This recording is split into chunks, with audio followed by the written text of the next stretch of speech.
সংগ্রাম আমার মুক্তির সংগ্রাম, এবারের সংগ্রাম স্বাধীনতার সংগ্রাম। Pakistan lost half of its country. A new nation was born, Bangladesh. नमस्कार साथियों, मैं चेतन और स्वागत है आप सभी का मंथन स्टोरीज पे। साथियों, मेरे साथ मौजूद मेरे मित्र प्रशांत चौधरी। आज हम बात करेंगे 1971 युद्ध के बारे में। आखिर भारत और पाकिस्तान के बीच युद्ध क्यों हुआ, क्या कारण रहे युद्ध होने के। साथियों, भारत के युद्ध जीतने के बाद 1971 में एक छोटे से देश का जन्म हुआ जिसका नाम था जय हिंद। साथियों, मैं प्रशांत चौधरी। साथियों, ऐतिहासिक रूप से देखें तो समस्या के बीज 1905 में बोए गए थे, जब वायसराय कर्जन ने धर्म के आधार पर बंगाल को डिवाइड किया था। पूर्वी बंगाल, जो कि फिलहाल बांग्लादेश के नाम से जाना जाता है, पूर्वी यानी ईस्ट बंगाल में मुस्लिम्स की मेजोरिटी थी, जबकि पश्चिम बंगाल में हिंदुओं की मेजोरिटी थी। 1947 में भारत के पार्टीशन के बाद पूर्वी बंगाल पाकिस्तान का एक प्रदेश बन गया था और तब से इसे पूर्वी पाकिस्तान कहा जाने लगा था। साथियों, पूर्वी और पश्चिमी पाकिस्तान न केवल ज्योग्राफिकली अलग थे, बल्कि वे भाषा, संस्कृति आदि में भी बहुत अलग थे। इससे शासन और प्रशासन में भी बहुत दिक्कतें आती थी। ईस्ट और वेस्ट पाकिस्तान के बीच बस एक ही चीज कॉमन थी और वो थी रिलीजन। 1948 में जब जिन्ना ने घोषणा की कि उर्दू ही वहाँ की ऑफिशियल भाषा होगी। Let me make it very clear to you. Leave no doubt that state language of Pakistan is going to be Urdu and no other language. पूर्वी यानी ईस्ट पाकिस्तान के लोग जो बंगाली भाषा बोलते थे, उन्हें इन सब का पालन करना होगा, यानी उनको भी अब उर्दू भाषा ही बोलनी पड़ेगी। इससे पूर्वी पाकिस्तान में विरोध शुरू हुआ और बंगाल को अपनी ऑफिशियल भाषा के रूप में यूज करने के लिए, यानी उन्हें बंगाली भाषा बोलने के लिए और साथ ही बंगालियों के अधिकार के लिए, यानी उन्हें ज्यादा से ज्यादा अधिकार मिले, भाषा आंदोलन शुरू किया गया। साथियों, इस आंदोलन का नेतृत्व मुजीबुर रहमान ने किया था, जो आवामी लीग पार्टी में बाद में शामिल हो गए थे। मुस्लिम लीग की ईस्ट पाकिस्तान में उर्दू थोपने के खिलाफ संघर्ष 1960 के दशक तक जारी रहा। पाकिस्तानी प्रशासन पर पश्चिमी पाकिस्तान का बहुत ज्यादा प्रभाव था। इसी प्रक्रिया में बंगालियों की कोई राजनीतिक भूमिका नहीं थी। साथियों, पूर्वी पाकिस्तान की जनसंख्या पश्चिमी पाकिस्तान की तुलना में बहुत ज्यादा अधिक थी। इसके बावजूद ईस्ट पाकिस्तान को, यानी पश्चिमी पाकिस्तान को, बहुत कम बजट प्राप्त हुआ था। प्रशासन हो या सेना, हर पहलू में बंगालियों को अधिकार बहुत कम थे, उन्हें हर जगह पर दबाया जाता था। साथियों, पश्चिमी पाकिस्तान में पंजाबी और पश्तून जाति का बहुत ज्यादा बोलबाला था, जबकि पूर्वी पाकिस्तानियों ने धार्मिक पहचान के बजाय बंगाली जाति को बहुत अधिक महत्व दिया। हिंदुओं की आबादी भी पश्चिम की तुलना में पूर्व में अधिक थी, इसलिए पश्चिमी पाकिस्तान प्रशासन उन्हें हमेशा ही कम वफादार मानता था। पश्चिमी पाकिस्तानी पूर्वी पाकिस्तानियों की तुलना में इस्लामी राज्य के अधिक समर्थक थे। बंगालियों को अपनी संस्कृति और भाषा पर बहुत ज्यादा गर्व था, जो अपनी बंगाली लिपि और शब्दावली के साथ पश्चिमी पाकिस्तानी अभिजात वर्ग के लिए स्वीकार्य नहीं थी, जो मानते थे कि इससे काफी हिंदू सांस्कृतिक प्रभावों को अपना लिया है। साथ ही 1954 के चुनावों में मुजीबुर रहमान, जो कि ईस्ट पाकिस्तान से बिलोंग करते थे, मुजीबुर रहमान की आवामी लीग की मुस्लिम लीग पर बहुत भारी जीत हुई। हालांकि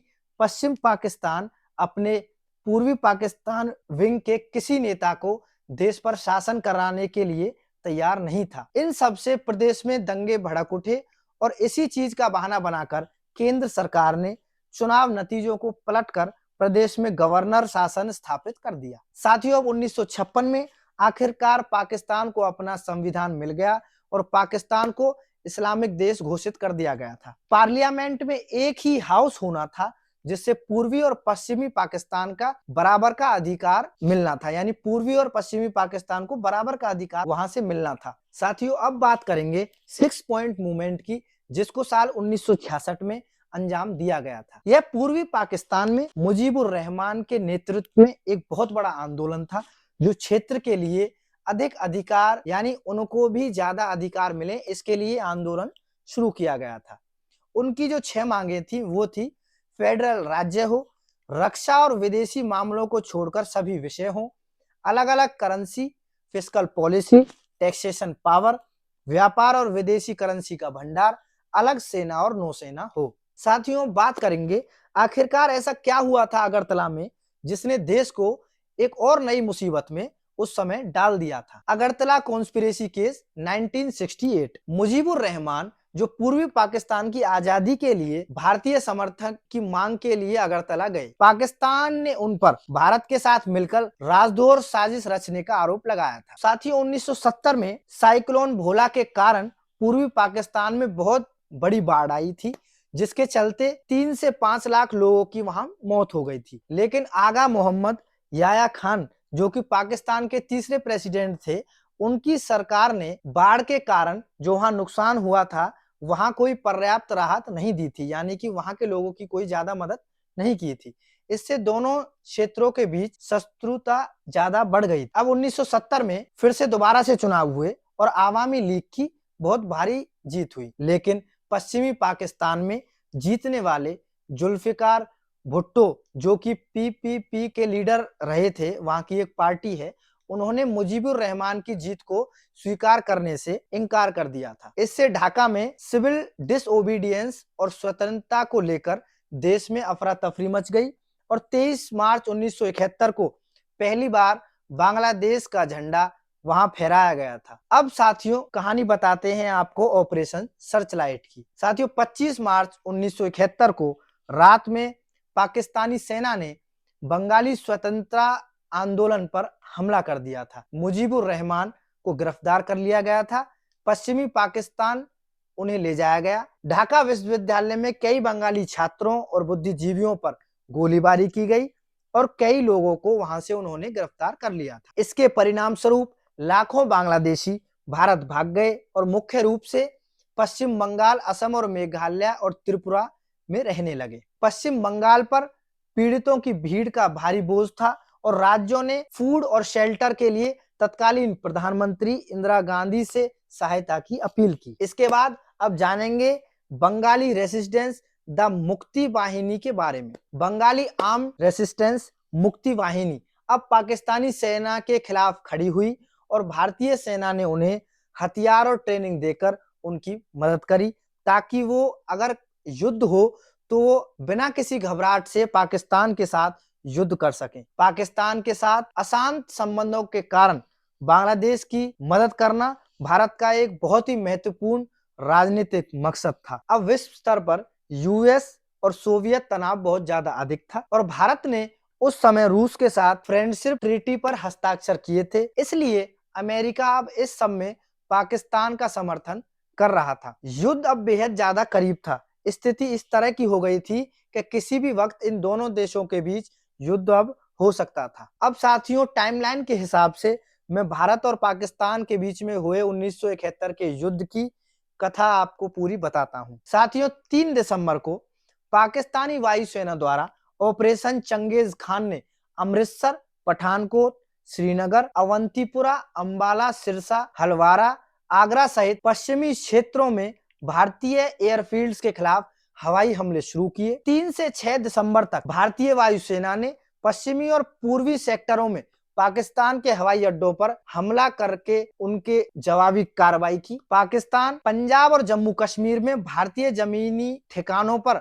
हमला करता रहा, यानी पाकिस्तान लगातार हमले कर रहा था। अब साथियों, 4 दिसंबर को लोंगेवाला की लड़ाई राजस्थान में हुई, जहां जैसलमेर में पाकिस्तानी हमले को विफल कर दिया गया था। अब साथियों, 5 दिसंबर को पूर्वी पाकिस्तान में गाजीपुर की लड़ाई हुई। उसके बाद पाकिस्तान के पंजाब में सियालकोट के निकट शकरगढ़ क्षेत्र में पश्चिमी क्षेत्र में बसंतर की लड़ाई हुई और यही नहीं, पंजाब के गुरदासपुर जिले में डेरा बाबा नानक की लड़ाई हुई।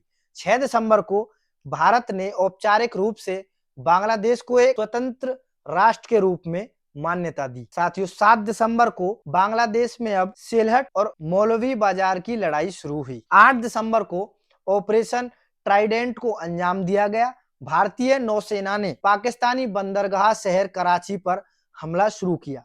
9 दिसंबर को भारतीय सेना ने बांग्लादेश में कुश्तिया की लड़ाई लड़ी, जिसके चलते चांदपुर और दाऊदकंडी को मुक्त कराया गया। 10 दिसंबर को बांग्लादेश के चटगांव एयरबेस पर भारतीय वायुसेना के विमानों ने हमला किया। 11 दिसंबर को बांग्लादेश में पीछे हट रहे पाकिस्तानी सैनिकों को रोकने के लिए पैराशूट बटालियन की टेंगेल एयरड्रॉप कराई गई। अब 12 से और 16 दिसंबर के बीच साथियों क्या हुआ? भारतीय सेनाएं ढाका की ओर बढ़ी और शहर में दाखिल हुई। 16 दिसंबर को पूर्वी पाकिस्तान के commander lieutenant general A Niazi ने आत्मसमर्पण के दस्तावेजों पर हस्ताक्षर किए और भारतीय commander lieutenant general Jagjit Singh Arora के सामने आत्मसमर्पण कर दिया। लगभग 93,000 पाकिस्तानी सैनिकों ने बांग्लादेश में अपने हथियार उस समय डाल दिए थे। यानी कि इस समय पाकिस्तानी सेना पूरी तरह आत्मसमर्पण भारतीय सेना के सामने कर चुकी थी और भारत अब पाकिस्तान से 1971 का युद्ध, जो कि बांग्लादेश को आजाद कराने के लिए लड़ा गया था, उसे भारत ने जीत लिया था। साथियों, युद्ध को जीतने के बाद मुजीबुर रहमान को जनवरी में जेल से रिहा किया गया और वह बांग्लादेश के पहले प्रधानमंत्री बने। 2 जुलाई 1972 को भारत और पाकिस्तान के बीच शिमला समझौते पर हस्ताक्षर किए गए। एलओसी को मान्यता दे दी गई। भारत ने पाकिस्तान को जो जमीन कब्जा की गई थी उन्हें वापस दे दी। युद्ध बंदियों को वापस पाकिस्तान भेज दिया गया था और कश्मीरी मुद्दे पर शांतिपूर्ण ढंग से चर्चा करने पर सहमति दोनों देशों के बीच हुई। 1971 के भारत पाक के युद्ध ने आज भारत बांग्लादेश के संबंधों को कैसे आकार दिया? 1971 के भारत पाक युद्ध ने बांग्लादेश को आजाद कराया, जिसमें भारत की जीत हुई थी और भारत के लिए पूर्वी तरफ पर एक साथी पड़ोसी देश की स्थापना की। बांग्लादेश दक्षिण एशिया में भारत का सबसे बड़ा व्यापारिक भागीदार और सबसे तेजी से बढ़ती अर्थव्यवस्थाओं में से एक है। उत्तर पूर्वी राज्यों में भारत की कनेक्टिविटी और शांति के लिए बांग्लादेश बहुत ज्यादा महत्वपूर्ण है। भारत ने हाल ही में त्रिपुरा बांग्लादेश सीमा पर फेनी नदी पर नए व्यापार कॉरिडोर मैत्री सेतु पुल का उद्घाटन किया था, जो कि भारत के सबरूम को बांग्लादेश के रामगढ़ को जोड़ता है। जो कि यानी भारत के सबरूम एक जगह है और बांग्लादेश के रामगढ़ से दोनों जगहों को आपस में जोड़ता है। 2021 में बंगबंधु मुजीबुर रहमान को गांधी शांति पुरस्कार से सम्मानित किया गया था। भारत के 75वें स्वतंत्रता दिवस समारोह में बांग्लादेश एक विशेष आमंत्रित सदस्य था और राष्ट्रपति रामनाथ कोविंद ने बांग्लादेश में विजय दिवस समारोह में हिस्सा भी लिया था। बांग्लादेश ने 16 दिसंबर 2023 को पाकिस्तान पर मुक्ति युद्ध की जीत के 52 साल पूरे किए। राष्ट्र ने 1971 के स्वतंत्रता संग्राम की जीत का जश्न भारत के राष्ट्रपति की सम्मानित अतिथि के रूप में एक सैन्य परेड की मेजबानी करके मनाया। भारत की पड़ोस प्रथम नीति में बांग्लादेश का एक विशेष स्थान है और प्रेजेंट जियोपॉलिटिकल सिनेरियो में भी यह संबंध बहुत ज्यादा महत्वपूर्ण है। साथियों, हमने इस वीडियो में कैसे भारत और पाकिस्तान के बीच 1971 का युद्ध लड़ा गया था, क्या उसके कारण थे और कैसे बांग्लादेश का जन्म भारत पाकिस्तान के युद्ध के बाद हुआ था, हमने हर चीज आपको इस वीडियो में बताने की कोशिश करी है। साथियों, वीडियो को ज्यादा से ज्यादा शेयर करें, लाइक करें और कमेंट करें।